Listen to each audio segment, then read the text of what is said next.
இன்னைக்கு நான் எதை பற்றி பேச போகிறேன்னா சாஃப்ட்வேர் இன்ஜினியரிங் வர்சஸ் கோடிங். ஓகேவா? ஸோ கோடிங்க்கும் சாஃப்ட்வேர் இன்ஜினியரிங்க்கும் என்ன வித்தியாசம் அப்படின்னா, சாஃப்ட்வேர் இன்ஜினியரிங் ஸோ இன்ஜினியரிங்ன்ற பேரே வந்துடுது. ஸோ இன்ஜினியரிங்கில் நீங்கள் என்ன பண்ண போகிறீங்கன்னா ஒரு ப்ராப்ளமை சால்வ் பண்ண போகிறீங்க. எப்படி ப்ராக்டிக்கலாக சால்வ் பண்ண போகிறீங்க அவ்வளோதானே தவிர அதுக்கும் கோடிங்க்கும் சம்மந்தமே கிடையாது. இப்போது நம்ம எந்த ஏராவில் இருக்கோம்னா ஏராவில் இருக்கோம். ஓகேவா? ஸோ ஏன்னு நான் வேகா சொல்லக்கூடாது. லைக் ஒரு ஒரு அசிஸ்டன்ட்னு வச்சுக்கலாமே. நீங்கள் எதை சொல்கிறீங்களோ அது ஆட்டோமேட்டிக்காக கோட் பண்ணி கொடுத்துரும். ஓகேவா? உங்களுக்கு எந்த லாங்குவேஜுங்கிறது முக்கியம் கிடையாது, எந்த ஃப்ரேம் ஒர்க்குன்றது முக்கியம் கிடையாது. உங்களுக்கு தேவை வந்துட்டு ஐடியாவும் இல்லை அந்த இருக்கிற ப்ராப்ளம் இப்படி சால்வ் பண்ண போகிறீங்கன்றது தான். ஃபார் எக்ஸாம்பிள், நான் ஃபர்ஸ்ட் கம்பெனியில் ஒர்க் பண்ணும்போது ஜாவாவும் ஸ்ப்ரிங்கும் ஒர்க் பண்ணிட்டு இருந்தேன். இப்போ நான் செகண்ட் கம்பெனியில் ஒர்க் பண்ணுறது வந்துட்டு பேசிக்காக லைக் எல்லா பிளாட்ஃபார்ம்லையும் ஒர்க் பண்ணிட்டு இருக்கேன். ஃபார் எக்ஸாம்பிள், நான் காட்லின் யூஸ் பண்ணுறேன், ஸ்விஃப்ட் யூஸ் பண்ணுறேன், ஜாவாவும் யூஸ் பண்ணுறேன்.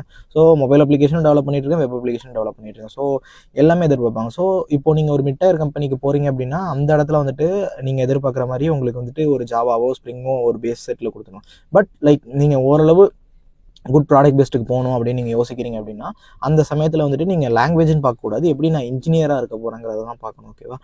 அதே மாதிரி இப்போது நிலமை ரொம்ப மோசமாக போயிட்டுருக்கு, உங்களுக்கே தெரியும். லைக் வந்துட்டு இப்போது ஒரு கம்பெனிலேருந்து ஒரு 16K ரிமூவ் பண்ணியிருந்தாங்க. அதே மாதிரி அடுத்தடுத்த கம்பெனிஸ் லைக் ஏஐ ரிப்ளேஸே பண்ணலனாலும் இந்த ஸ்டாக்கை வந்துட்டு அதிகமாக்கணும். அதாவது வந்துட்டு அந்த 16K ரெடியூஸ் பண்ண அன்னைக்கு பார்த்தீங்கன்னா அந்த கம்பெனியோட ஸ்டாக் எங்கேயோ போயிருக்கும். ஸோ கம்பெனியில் உள்ளவங்க வந்துட்டு ஸ்டேக் ஹோல்டர்ஸ்க்காக ஒர்க் பண்ணுறாங்களே தவிர எம்ப்ளாயிஸ்க்காக ஒர்க் பண்ணுறதில்ல. ஸோ போக போக நிலமை இன்னும் மோசமாக தான் ஆக போகுது. எப்போ அந்த பபுள் பர்ஸ்ட் ஆகுதோ அது வரைக்கும் நிலமை மோசமாக தான் ஆக போகுது. ஸோ எல்லோரும் பார்த்து ஜாக்கிரதையாக இருந்துக்குங்க.